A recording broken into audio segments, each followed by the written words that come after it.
Now, for us in Palestine, Zionism was an imported ideology that imported its supporters with that. And as a result of the penetration of Zionism in Palestine, as you know today, there was, as a result, a double human migration.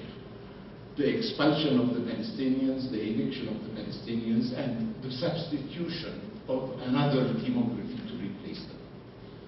Palestine was preponderantly Arab, Muslim and Christian alike.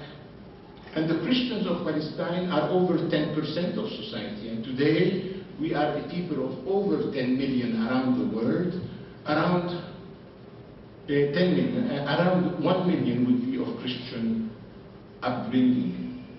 I'm often asked by them, when did you convert to Christianity? And I usually answer, you seem to have forgotten that Christ and the Christian message were born in our country, and we exported it beyond. It didn't come to us with European colonialism. And we are proud as a society that we have always lived in total harmony, Muslims and Christians alike. Ladies and gentlemen, the purpose of Zionism was to create a country as Jewish as France is French and England is English. Such a target, such a political goal cannot be accomplished unless you transform, alter, and modify the demographic composition of the country. When the partition plan was adopted in the UN General Assembly in 1947, in what was supposed to become the Jewish state, there was an equal number of Palestinian inhabitants, while Jewish inhabitants in the parts of the country that were to remain a Palestinian Arab state, there were only 10,000 Jews. So there was a need for the Zionist planners to change the demographic composition and to alter it.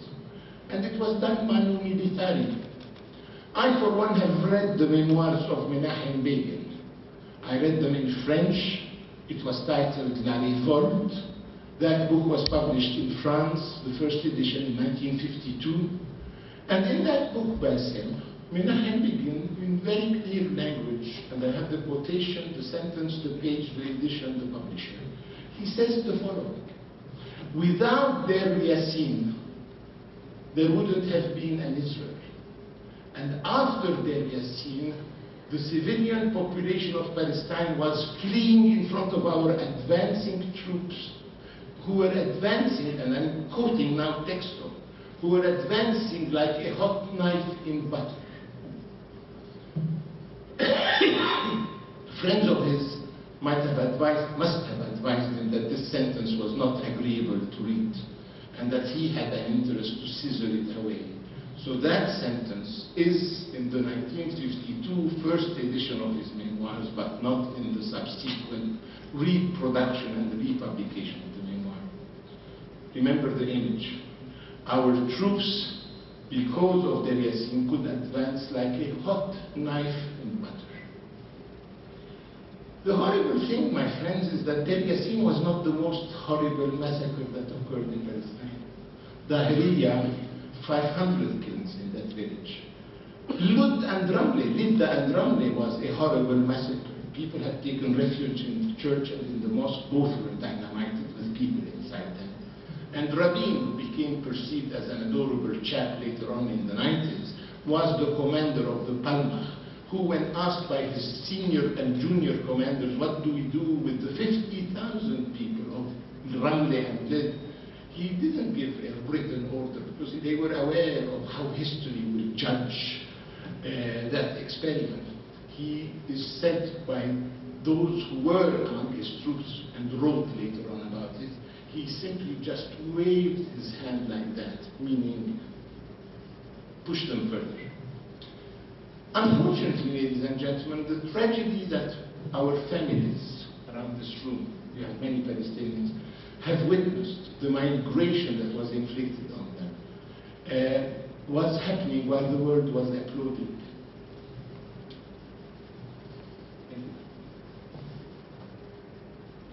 This is why I say that we, the Palestinians, never got our share of sympathy, solidarity, and support. Now, when the Palestinian national movement, after a few years of disarray, because of the geographic demographic dispersion, started to restructure itself and resurrect. Believe me, and I happen, because of my age, to have started my political activity with the resurrecting Palestinian national movement. We were aware that we should carry a humanistic, universalistic message. And we never believed that politics is a way of exercising revenge, historical revenge. And we floated, to begin with, the idea of the one unitary state of Palestine that would be bicultural, pluriethnical, multi-confessional, and where Muslims, Christians, Jews will have equal rights and equal duties. It stemmed from our idealistic approach that we have become the Jews of the Israelis, but we didn't want them to become tomorrow the Palestinians of the Palestinians. We offered those who chose to be our enemies equal status within a unitary state. I, for one, believe that the war of October 1973, that some call the Ramadan War, others call the Kippur War, was a demarcation line in regional strategic thinking. From then onwards, the mainstream of the Palestinian national movement moved towards the acceptance of the idea of the two-state solution. And since then, Bassem, I always say we Palestinians, we have become unreasonably reasonable. Why do I say unreasonably reasonable? It's because we were announcing to the world that we are ready to satisfy ourselves territorially with only 22% of what we consider to have been legitimately ours at the beginning of the 20th century. So we have become, ladies and gentlemen, we, the victims of this bilateral relationship, unreasonably reasonable. A peace process has started, as you know, in 1991 in Madrid, continued after 93 through the Oslo process. And I always joke by saying that the Oslo back channel, if up to today it has not put Palestine fully on the map, it has put Norway on the map. And usually I offer this reflection to encourage third parties to play an assertive, dynamic role in conflict resolution. And I always used to tell European interlocutors, having spent most of my life in Europe, that Europe today is an actor in search for a role, and we in the Middle East, we have a role in search for an actor. If we could merge the role in search of an actor and the actor in search of a role, maybe we will all live less unhappily ever after. Let me, ladies and gentlemen, take now this initial expose towards a sort of triangular approach. Let me start by the Palestinian side. Today, reality in Palestine is horrible. And I, for one, ladies and gentlemen, we who are assembled today to assess and remember the Nakba, I, for one, constantly say to Palestinian audiences that unfortunately the Nakba is not a frozen moment in history that has occurred sometime in 1948. Unfortunately, Bassem, as you know, it is still an ongoing process until today.